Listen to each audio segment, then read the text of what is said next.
Bonjour à tous. Vous ne pouvez pas vous imaginer comme je suis heureuse de vous retrouver pour cette demi-finale. Bonjour cher public, bonjour cher jury, et surtout bonjour très cher contradicteur. Ah merde, c'est bon, c'est bon. Alors, bon, demi-finale d'accord, mais je ne vais pas faire les choses à moitié, même si j'ai l'air d'une demi-portion. Donc je vais vous définir les termes du sujet. Une image vaut mieux qu'un long discours. Une image, mais au fond, qu'est-ce que l'image? Non mais c'est vrai, on se demande toujours. L'image, c'est quand même quelque chose d'avant tout visuel, mais ça peut devenir aussi du symbole, de la métaphore. Enfin, vous voyez, hein. En passant d'image, ça peut quand même vite arriver à un discours très long et très chiant. La problématique étant posée, je vais maintenant vous annoncer mon plan. Alors sur le plan, ça va être très simple, ça va être 3 parties. Hein. Donc première partie, on va analyser l'image en tant que telle, au sens propre, en tant que procédé visuel. Ensuite, nous verrons l'image comme figure de style. Et enfin, nous verrons l'image comme symbole. Alors, avant d'entamer la première partie, je voulais quand même vous faire souligner que le fait de défendre la thèse selon laquelle une image vaut mieux qu'un long discours dans un concours de plaidoirie, c'était pas évident. Mais comme mon contradicteur a l'habitude d'infliger à tous des sortes de défis, j'ai décidé de relever celui-ci. Alors, pour commencer, donc une image. Pourquoi est-ce qu'il vaut mieux une image qu'un long discours? Alors, pour vous en convaincre, retournez à l'époque où vous étiez sur les bancs de l'école, en primaire. Hein. Alors, lorsque vous arriviez enfin à vaincre ces satanées tables de multiplication, n'était-il pas plus valorisant, plus sympa, plus kiffant de pouvoir aller dans la cour de récréation, vous pavaner devant Édouard le Bigleux en lui disant « Alors, le Bigleux, on sait plus compter ?» Plutôt que vous taper le sermon de votre prof de maths qui vous expliquait que finalement, oui, c'est bien, 4 x 3 font bien 12.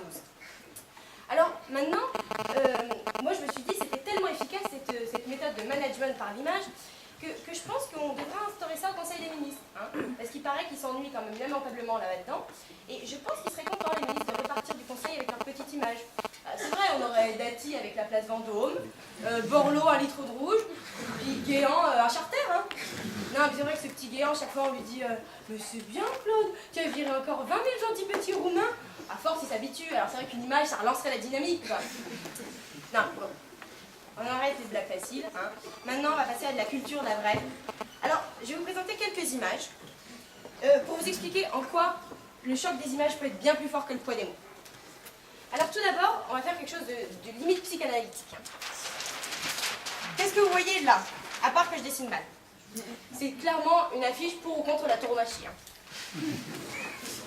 Ensuite, ici, selon vous, alors là c'est un peu plus complexe, mais c'est ce qu'il y a sur la face avant des prospectus des saints des derniers jours. Vous savez, les témoins de Jéhovah. Dieu est parmi vous, Dieu est amour, Dieu vous regarde. Ça, c'est un personnage qui lève les bras aussi un peu comme ça, dans cette position-là. Alors, on pourrait se demander ce qu'il fait. En fait, c'est très simple. Il est sur la place Bellecour et il crie « Moi aussi, je veux mon petit paumé !» Et enfin, le dernier, donc cette espèce de tête qui surgit de nulle part, c'est pas évident là non plus, mais en fait, c'est le dernier album de Julien Clerc qui va sortir.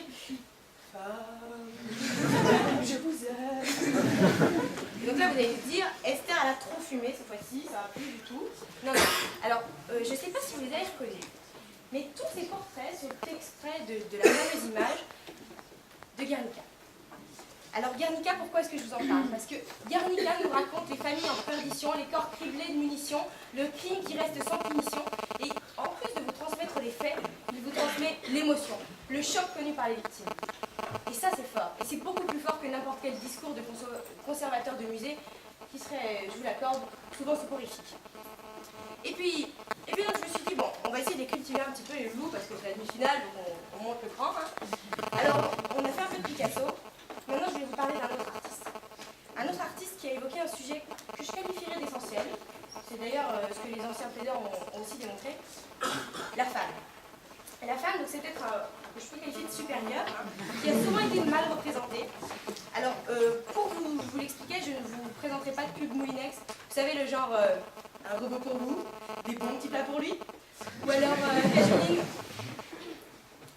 Ce qu'il y a de plus doux après une maman. Non. Pour ça, j'ai choisi un vrai artiste, un artiste engagé, un artiste franc-comtois, forcément. Alors, Franche-Comté, une terre de talent, si vous en doutez, je vais essayer de vous convaincre. Hein. Pergaud, Proudhon, Fourier, ou encore Victor Hugo, tous sont nés là-bas, c'est dire. Et donc, moi, je voulais vous parler de Courbet. Ah non, pas pas Julien, je suis désolée, vous pouvez éteindre la télé. Non, de Gustave. Alors Gustave, quand il a voulu peindre la femme comme source de la vie, comme alpha et oméga de toute chose, qu'est-ce qu'il a fait? Il a peint l'origine du monde. Alors, l'origine du monde, j'espère que vous voyez ce que c'est. C'est un tableau, certes peu pudique, mais très explicite, qui nous montre plusieurs choses. Qui nous montre déjà que pour toucher les consciences, pour expliquer que la femme a quand même un rôle clé dans le monde d'aujourd'hui, eh bien, vaut mieux une image. Et il nous montre aussi que les canons de beauté ont quand même bien changé depuis l'époque de la. Et moi, ça m'a aussi permis de me rappeler qu'il ne fallait pas trop de personnes avant de reprendre un rendez-vous chez l'esthéticienne.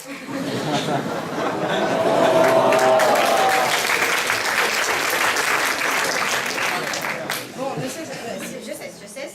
Je passe à ma partie là. Alors, bon, évoquer le côté visuel de l'image, je vais vous parler de l'image en tant que figure de style.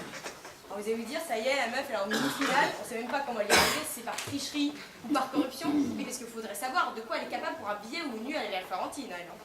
Bref, et donc là, la voilà en demi-finale, elle s'emballe, et vas-y, je fais des figures de style et tout. Non, rassurez-vous, ça va rester très terre à terre. Alors, une figure de style, pourquoi faire? Une figure de style, ça peut être par exemple une comparaison, une métaphore, qui permet de mieux imager votre discours, afin qu'il ne soit pas ni long ni ennuyeux. Par exemple, si vous voulez dénoncer l'exclusion en France, dénoncer le fait qu'il y ait de plus en plus de gens qui soient à la marge de la société, vous pouvez soit citer un rapport parlementaire, soit utiliser une situation. Alors par exemple, Guéant et Fillon qui discutent. Fillon qui dit à Guéant, écoute, on a un petit problème, Claude, il y a de plus en plus d'exclus dans la société française et ils font que se rebeller, j'ai vraiment très peur. T'inquiète, on n'a qu'à les virer de leur boulot. Ils en ont pas, on les exclut de leur logement. Ils en ont pas non plus. Bon, on leur prive de leurs aides sociales. Ils en ont jamais touché. Là, vous montrez aux gens que la situation en France est catastrophique. Bien plus que si je vous assommais de chiffres et de conclusions de rapports complètement inadéquats. Ensuite, mais Adrien, tu m'avais dit que tu n'en mettais pas partout des trous de mémoire.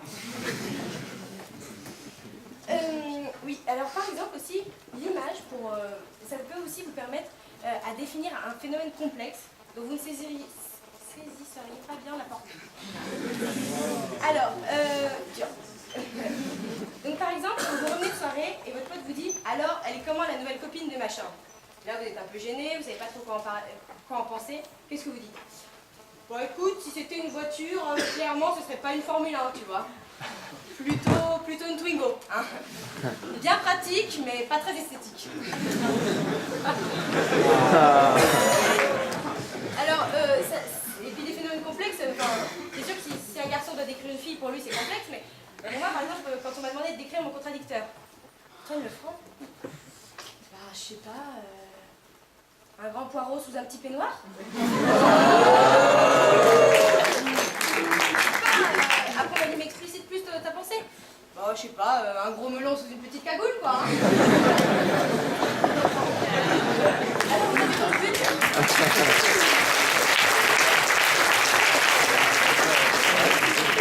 Avec quelques images simples, j'ai réussi à le décrire bien mieux que si j'en avais parlé pendant 10 minutes.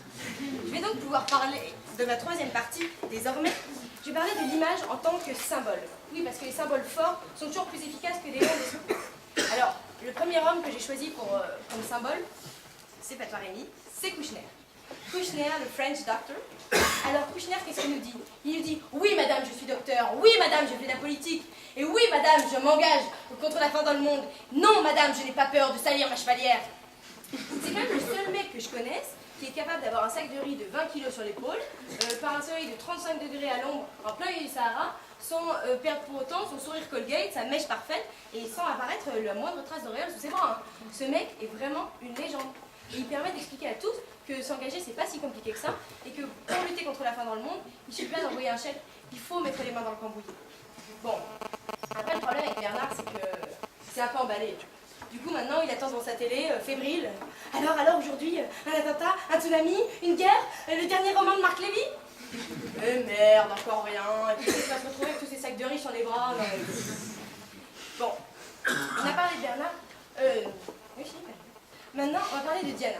Diana, c'est aussi une autre de mes idoles. C'est la petite fiancée du Royaume-Uni. Hein.